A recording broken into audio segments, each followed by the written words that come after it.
on the table It'll shake everything. if you're worried about it. It does. Doesn't have any. So It's fine. Sweet.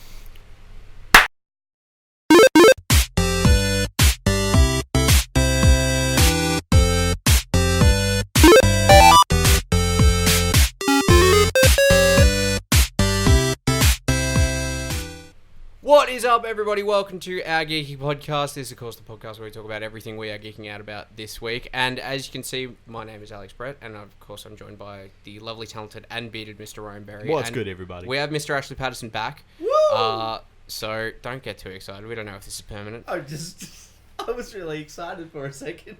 Yeah, exactly. You would be. We need to only take one. that away as quickly as possible. You're don't on want you getting probation. exactly. We don't want you getting any big ideas. Probation. 6-month probationary period. All 6 right. months. Yeah. It's Well, a business, Ash. It's when you leave a company, you come back and sign a new contract. So, and then you leave and you go to a different job. Hi everyone. Yeah, so this is Ash. Yeah. There's no guarantee that he'll be here next week. We're going to see how he performs over the course of this episode. Please let us know how you feel about him coming back. Leave us comments in the below section, please. There we go. So, as always, this is a podcast where we talk about everything we're geeking out about this week, as I said. And this week, there's been a couple of big things that have dropped. One of them is Pokemon Ultra Sun and Ultra Moon for the 3DS. I picked that up. Your expertise. As the resident guy with a Pokeball on the back of his calf. Yep. Tattooed, by the way. I don't just have like a... Anyway. Yeah, I picked up Pokemon Ultra Sun and Ultra Moon a few days ago. I've kind of jumped in a little bit just with work and everything. It's been a little bit stuff, but it's like in the very normal I'm still people life. Yeah, exactly. I'm still in the very early stages, so at this point, it's still fairly similar to Sun and Moon, which was as expected. Really, I think the big changes sort of come later down the track. The one thing is there's been a few different Pokemon that weren't in Sun and Moon that I've already been able to see, like for example Bunnery and Mime Jr. and a couple of the other critters running around. But Critters. Cheeky little critters. yeah, you got a problem with that? No, nothing. I'm good. You're on probation. No, I've said nothing. Good. Don't say nothing. You're on a podcast, dude. Just get your act together. Yeah. So I'm. Look, it's still Pokemon. So of course I'm still enjoying it thus far. But yeah, that's one of the big things that's kind of dropped. The other one, which I think will probably be our main topic of discussion this week, will be Justice League. You waited for it, folks. Yeah. You've waited. You've heard our low expectations, and now you're going to hear just what we thought. Yeah. But before we get into that, how have you guys been? I've been fine. I've been busy doing Mm-hmm. photography stuff and video stuff, and Yeah. so I've been doing that. Still playing Assassin's Creed. Still enjoying Assassin's Creed. Awesome. Debated getting Battlefront 2, Star Wars. Star Wars, yes. And then I heard it was a flaming pile of. Yeah, trash that you I have to pay believe for. I have a pre-order sitting for it, and I think I'm just going to cancel it in all honesty. Yeah. Because I've heard it's essentially pay to win. Pretty much. Which Online is, yeah. I mean, for a shooter, which again, I'm like you guys know, I'm not great, and I don't really like shooters that much. If it's the right one, I might enjoy it a bit. Like when I played Destiny, the original Destiny, with some mates for a little while. I enjoyed that when I've got the right people, but Battlefront 2, yeah, especially if it's like pay to win. It didn't really. Nah. Once I started hearing there's the a lot word of mouth, leaning heavily on that, and that's why I sort of throw me, and I'm like, oh, I watched a couple of reviews, and that seems to be where everyone's going with it. So I'm just like, okay, yeah, I'm probably gonna pass up on that one. Yeah. Well, But even more so, I mean, EA's taken out the pay to stuff, like the loot crates and all that sort of thing. But I think it's just left a bad taste in the gamers. See, what I heard in regards to that is they took it out, but by all accounts, it was just a temporary thing. Yeah, And as soon as it's back, it's gonna be. We go back to square one again. So, yeah, to me, yeah. After even though EA is trying to do the thing by the gaming community, I still feel like I shouldn't invest my money into this, because it'll just go back, and once it comes back, the balance might not be right, or you have to do an update to make sure everything's back to normal, or because you get an upgraded weapon, and then one shot you're dead again, and it just feels like they're not doing the right thing by the. So did you picked up? I didn't pick it up. You didn't? I didn't. I was just solely on what I was watching, and I just went. If I was gonna pick it up, it'd be for the story. But I feel like I'm paying for half a game when it has so much multiplayer. So that's the other aspect of it. Yeah. And, so I'd rather at the moment I'm happy just sticking with Nintendo, because basically when you buy a game from Nintendo, you get the whole game. Yeah. Same with Super Mario Odyssey. Same with the two. That's the Pokemon thing. games. I actually don't mind Assassin's Creed's aspect to that, because they don't make you rely heavily on the in-game purchases, because there isn't that many. But they also give you the ability to, if you Uplay. Like, if you have a Uplay account, they allow you to get things with the Uplay points that you earn by doing achievements. Yeah. Which is, I think, how it should be. Like, if and you've done things that are hard to do. In Assassin's Creed, the stuff that you can buy is a lot more just like... It's just not like looks. Essential for stuff. It's not. It's not going to give you any... It's like, do you want to ride a unicorn? Yeah, okay. Exactly. It's not giving you any sort of competitive right. advantage, which I think is the big issue with what happened with Battlefront, is with, like...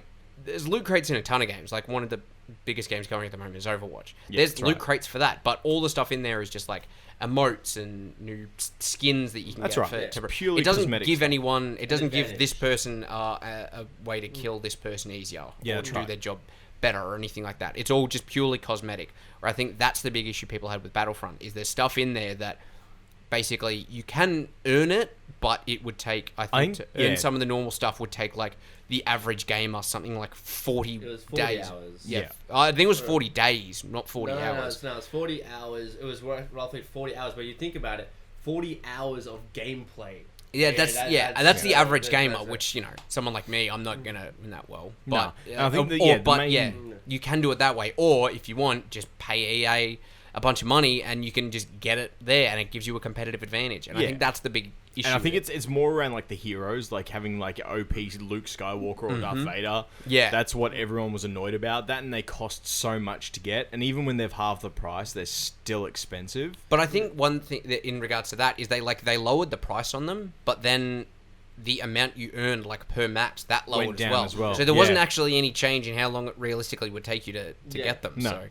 So, needless to say, so none of us have actually played Battlefront, in fairness. I might get it when it comes out of PS discount for double discount. Maybe. I don't know. Yeah, I still need to do some research. Like, I've still got a bit to go in Assassin's Creed, so I'm probably going to leave it for a little while. I'm probably going to, in all likelihood, I'm probably just going to give it a pass, because I feel like if I do get it, I'm not going to really play it. Because right now I'm stuck in with Pokemon Ultra Sun at the moment, and then straight after that, I'm probably doing Ultra Moon. Yeah. So I think, in all likelihood, if you guys like get it and convince me, then maybe. But in all likelihood, I'm probably going to give it a pass. If one of us get it, we'll just give it to you to play. But the only reason I play is if I'm playing with other people. That's right. That's the only thing. So, or maybe, as you said, maybe for the story. Just the story. I don't know. So yeah, there's that. And speaking of other super hype things that didn't meet our expectations, despite how low they were. Justice League came out.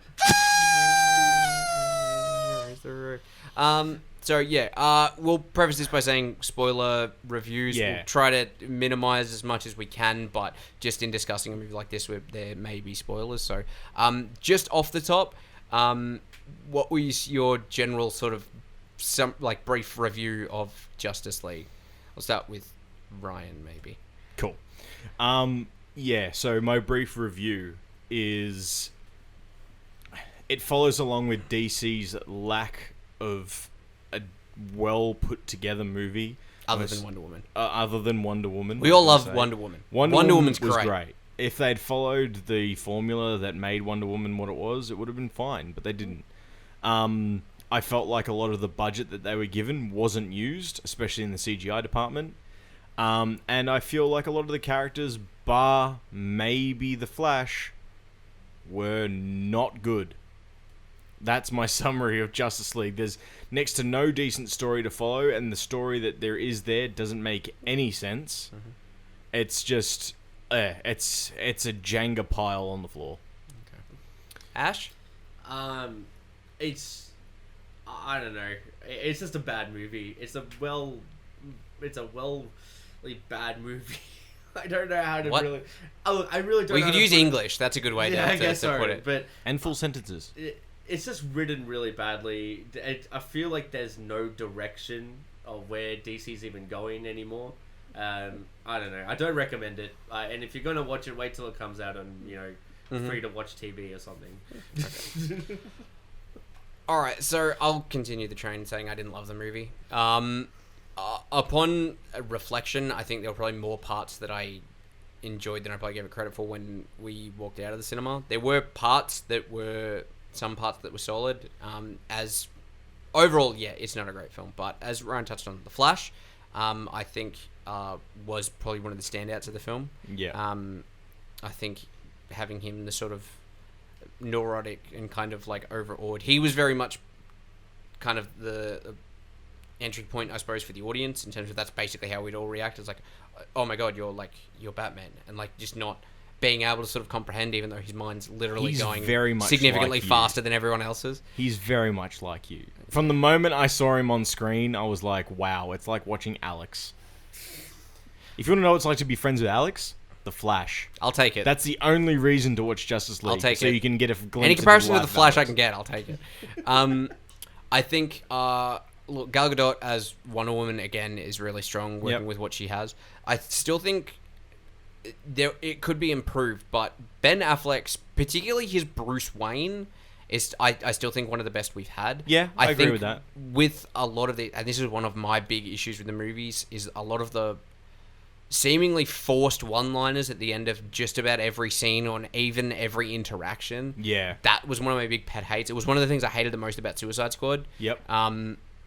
And it's still prevalent here. I struggle to think of a scene where there wasn't some forced one-liner or some little stab or some little thing designed to make the crowd go, that was alright. Yeah, it didn't really have that reaction with me. But no. Yeah, look, and again, some characters it worked a lot better with others. Where you've built up the Flash the way he is, there weren't as many that felt out of place with him. Mm-hmm. I think that's the big thing about it, is having levity injected into a scene or into a movie is fine. That's good. It's what Marvel's basically built their brand on, is action with a lot of levity. DC's biggest problem is not being able to implement it effectively. Yeah, try. Like, they had the same thing with... We've talked about Suicide Squad like a dozen and a half times on this show.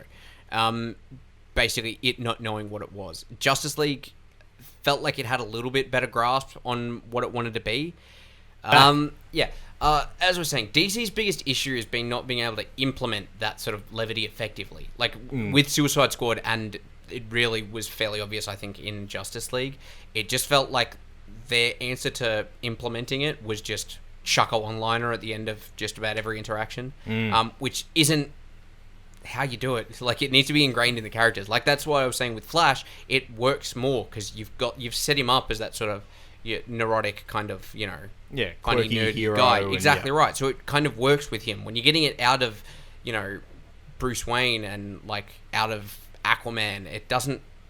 Especially Batman. Yeah, it feels wrong. And also, Cyborg, his whole thing was basically being monotone, and then suddenly he was just like cracking out one-liners. It's like, again, you're talking about building characters. It's like that's going against everything you built with him. Is he's just like your basic more machine than man, and he doesn't have any emotions. Basically, is what you've set up for most of the film. Yeah, and then suddenly he's cracking jokes. It doesn't really fit. I suppose on that note, you two have been fairly critical. Was there any thing that you did like about the film? The one scene I did like, and I guess falls under my Superman nature, but when Superman beat the crap out of the Justice League was pretty fun, and the fact that he could keep up with the Flash, which is ridiculous. Yeah, I thought that was dumb. I thought that was pretty cool, but that was a fun moment. But you still notice how bad that CG was. Oh my god, it was really bad. All right, so Ryan, anything else you liked about the... Look. Look, on the back of that scene, I liked Flash's reaction. I think Flash was probably just my highlight to this movie. Yeah. He seemed to suit the character the most. He was the most fitting. He carried himself well, and I feel like the character was just as he should have been. Mm-hmm. That was, probably my highlight. Nothing else really comes to mind when I try to think of the good parts of this movie, besides Flash. Flash keeps coming in every time. I And it will was say, just- and this is getting into heavy spoiler territory, but the 2 post-credit scenes I did enjoy. they were probably as well. Yeah. One was basically just kind of a callback to the comics. It was just one of the the first post-credit scene. That was good in terms of adding levity to the thing. It was literally just Flash and Superman setting up the race, which they've had in the comics before, and Yep. Flash not knowing which way which coast is. It was just good. That It was felt good. natural to the characters. Yep. Superman was just like being a good guy, and Flash was neurotic, nerdy dude, and That's they're right. both just having a race. That was like the really most cool. they suited. That felt Yeah. good, and that felt very DC in terms of what you think of the comics, because DC in the comics a lot of the times you think is the more like out there kind of quirky stuff. So that was good. The second post credit scene, sort of the end credit scene, I liked for what it did set up. So again, heavy spoiler warning here for those who haven't seen it, but we see Lex Luthor, not Lex Luger, not the former WCW wrestler. Lex Luthor has escaped prison. Yep. He's sitting on a yacht out in the middle of some ocean. City, next to some city, yeah. Yeah, somewhere on his big ass yacht. And he's greeted by Slade Wilson, aka Deathstroke, Yes, he by is. Joe Manganiello. And implying that he's, if Batman and Superman are all teaming up with their friends, maybe we need a league of our own. That's right. Which Leads into the... it's sets up something potentially good for DCU. That's probably the best thing I can say about it is there is something set up moving forward, which I think that's kind of been one of DC's other big problems. Is it felt like they were very much in a rush to just kind of get everyone to catch up to Marvel, get everyone in there, and then they can go do their own things rather than building everyone up individually. Like you think with Marvel, they said, Iron Man had his own movie, and Captain America had his own movie, and Thor had his own movie, and Hulk, even though it was pre-Mark Ruffalo, he had his own movie. You set these characters up individually, and you have those little tetherers like Nick Fury and all the post-credit scenes meeting up, and we've got this Avengers initiative. You set those up, and you lay the groundwork, and then the Avengers happens, and that then allows you to kind of split off and have these different sort of pairings and stuff. Like in Thor Ragnarok, we just got basically a Thor and Hulk buddy cop flick. We're the same, you and I. Just a couple of hot-headed fools. Yeah, same. Hulk like fire, Thor like water, Well, kind of both like fire. but Hulk like raging fire, Thor like smoldering fire. But the good thing, I suppose, the silver lining to that is now we're there. We've kind of got everyone established, apart from someone like Aquaman, who was one of my biggest dislikes in this film was Aquaman in general. Although eventually there's going to be a solo flick, so hopefully... Well, he's something already good been comes to out of that. Atlantis. And I guess the other Quickly, thing is, just out of nowhere. Yeah, he knows where the mother... Never mind, I won't spoil too much. Well, it's true, though. We've already done a spoiler alert. It's true. Like, Well, I mean, he magically knows where Mother Box Atlantis Yeah, he knows is, where the and mother- where the most secret It's box with that it. no one knows about besides the people that got trusted with it. He knows where that is. Yeah. And I guess the other point is because now they're in talks of doing the Flash movie as Flashpoint, I feel that that's just a bad idea already. I really What do. makes you say that? I feel like what's the... I mean, if you're going to do Flashpoint, I feel like it's taken away from all the stuff that's already happened, as opposed to just... But that was the doing- point of Flashpoint, though. It was to mix It up was to the rewrite universe it. and to... And again, this isn't like somebody rewriting the MCU, which has been super popular and successful up to this point. This is to, I suppose, if they're going to go that route, it's going to be able to fix up, like, it's very prominent in a bunch of the news now that Ben Affleck is probably looking to exit Yeah. being Batman, and you can do that, and you can set up just kind of changing the feel of the DCEU coming out of that. You can have something focused on Barry, and like I'd be interested to see a live action Flashpoint film. That'd be kind of crazy to see Gal Gadot. I and kind of Aquaman understand war. where you're coming from, but I don't see it more as like it's going to destroy. I see this as like that's kind of like their.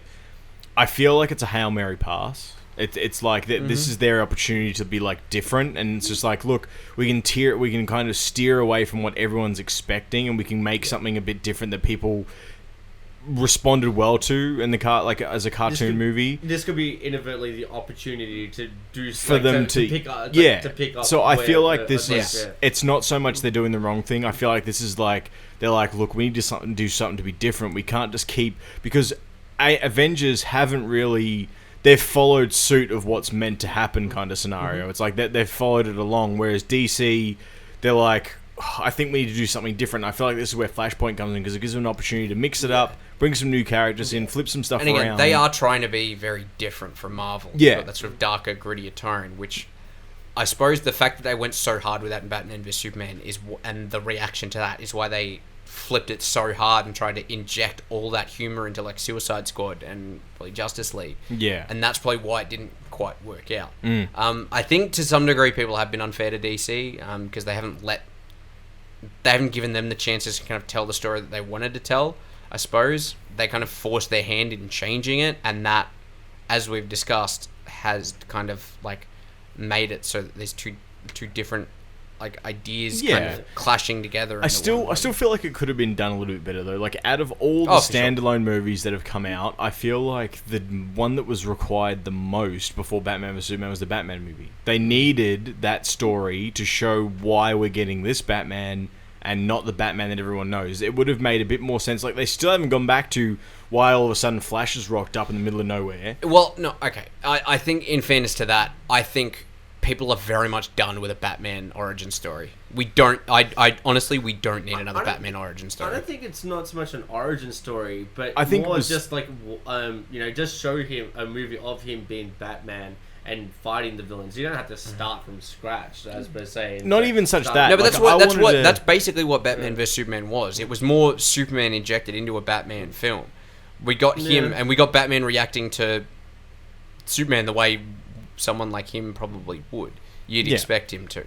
I understand that. So I don't necessarily think. I think one that we probably need in terms of you basically just need to introduce the characters. People. You need to introduce the characters that people aren't as familiar with. Realistically, everybody knows Batman and everybody knows his origin story. That's what I'm saying. I don't think we would have needed a Batman solo flick prior to that. Batman and Superman. You don't need them really. You can get away with just doing that. Yeah. I think you very briefly introduced Wonder Woman. And that led to the Wonder Woman solo flick. I think leading into Justice League, we needed something to say. Who are these characters? And, something to say, particularly Aquaman, because we got a screen cap of him in Batman vs Superman, and there was no real setup other than in Justice League to just that whole scene with him with Batman, basically saying, "Oh yeah, there's some dude he comes on the shores and rah rah rah." Something leading up to that, just setting up. I think realistically we needed maybe one or two more films between Batman vs Superman, which was kind of the Justice League 0.5. You were at least getting sort of the big three in that. Between that and Justice League, kind of, because they did tease like, we've got footage of basically the Flash and Cyborg and Aquaman in that, but something expanding on those before they all team up. In Justice League. So essentially, like, just followed the suit of what Marvel did, and and then release a Justice League because no one's. I don't know why, and I don't understand this. Maybe I'm looking at it in a weird way, but I don't understand why they feel they need to rush, like, to compete with Marvel. I don't understand, like, if you just start releasing movie one by one, like a Batman movie, a Flash movie and stuff, you'll do just as well. Like, no one's not going to go see these movies. I think it was more like by the time Avengers and everything started happening, all these people were teaming up, they had sprinkled in their few movies of DC, but they hadn't had any guidance as that's what they were leading to. So it was like the bigger brother complex. They saw that Avengers were coming in, and all the fans were like, "Oh, we want a Justice League movie. Are we going to get a Justice League movie?" And they're like, "Well, yeah, okay, like, we're going to get one, but like we need to set it up." But they didn't have enough time to go back to the drawing board, set it up again, because otherwise it would have taken way too long to catch up. So I think it was a mix of them wanting to give the public what they wanted and the public being pushy with what they wanted. I don't like. Also, effectively, what you're saying is you want them to kind of just play for second place, which isn't what a company like Warner Brothers in particular is going to do. I guess, but I mean, it has. I mean, by all definition, it hasn't worked. I mean, whatever they're doing is not working, and I feel like they should go back to actually maybe. And I guess another thing is like they have a really big creative control, and Zack Snyder, had another hour's worth of movie for the Justice League as well. How he had another 30 minutes of Batman vs Superman. An hour of this movie was cut as well, and now eventually we're going to see director's cut. Are we going to get reasons as to why everything happened? Are we going to get more Aquaman backstory? We're going to get more of this. So I feel maybe Warner Brothers is being a bit harsh in saying, look, in terms of what they want to cut and what they want to see, but I think they should let also the directors have more creative control, like they did with Wonder Woman. I don't know why they didn't do that. We don't know. Well, again, we don't know how much got cut from Wonder Woman. We don't know how much was left on the cutting room floor with that. We think we know about like Justice League but again, Justice League had big problem with Zack Snyder having to leave production, like towards the end, and that would be a big change going from someone like Zack Snyder to Joss Whedon. We don't know how much that affected the that's true. Affected the film. So there's still plenty of questions and stuff we'd have, I suppose, in regards to that. But overall, it wasn't great. If you haven't seen it, give it a go. Yeah, give it a crack. Let us know if you have seen it. Let us know your thoughts down below. That's right. See if they match up with ours. See if you got any different things. I've seen very different. I've seen some people being like similar to us and not loving it. I've seen some people who've basically saying, yeah, it was awesome, and I'm just like Batman vs Superman. I guess, yeah. I'm keen to see. I'm genuinely keen to see other people's thoughts on a film like this, because I definitely didn't love it, especially Aquaman. I really couldn't stand Aquaman. Yeah, I didn't love the douche bro attitude. I didn't love that we got almost no time in Atlantis, especially with Mera. We got 3 lines out of her? Yeah. And that's, I guess, to quickly touch on, that's the other thing. I shouldn't have to know, the public shouldn't have to know the comic backstory or read the comic books to watch the movie. I don't think they did. Yeah, because, I mean, with Mera, I know the history of, she watches Aquaman the whole time from being a child to growing up. Okay. And she's like a scout that was sent by his mother. And then she looks after him. And that's why she knows so much about him. But I shouldn't but I don't think that was really pushed forward that you'd need to know that for this film. But when in the movie, I mean, I can spoil it, but she talks to him like if she already knows him, your mother. I mean, it would be. I mean, I don't think you need to know. I'd have that sort of level of backstory to think 2 prominent Atlanteans would know each other. I guess. I don't really think that. I don't know. I felt that was. I felt that was just a bit disjointed. That he has, we don't really see much of him with Atlantis, but he knows about it. That's because we see very little of Atlantis. Yeah, and then but he hasn't met Mera, but she knows all. No, I think it was just. I think it was from their interaction. They know each other. No, from the lines that they said, he was asking her questions as to who she was, and then she. I don't. Might have to look back into that. So no. I look. I just felt that was just disjointed as well. So yeah, sorry. But yeah. Anyway, that was our thoughts on Justice League. As I said, if you do have any thoughts on the film, please let us know down below or on any of the social medias that we have. Facebook. You're running the Twitter again now, so that's at Our Geeky Podcast. Yep. Also at Our Geeky Podcast on Instagram. If you want to follow us personally, I'm basically at Alex Haggis Pinch everywhere that it matters on the internet. He's at Ryan Barry Photography on the Instagram. That's the big one. Give the boy a follow because, as I've said, he's really good. And you're basically he's our social media guy, so you just follow Our Geeky Podcast. If you hit Our Geeky Podcast, you'll get me. There you go, in all likelihood. So, I think that'll do us for this week. So, thank you very much for watching and or listening, everybody. Thank you very much. Peace out. Peace. Thanks.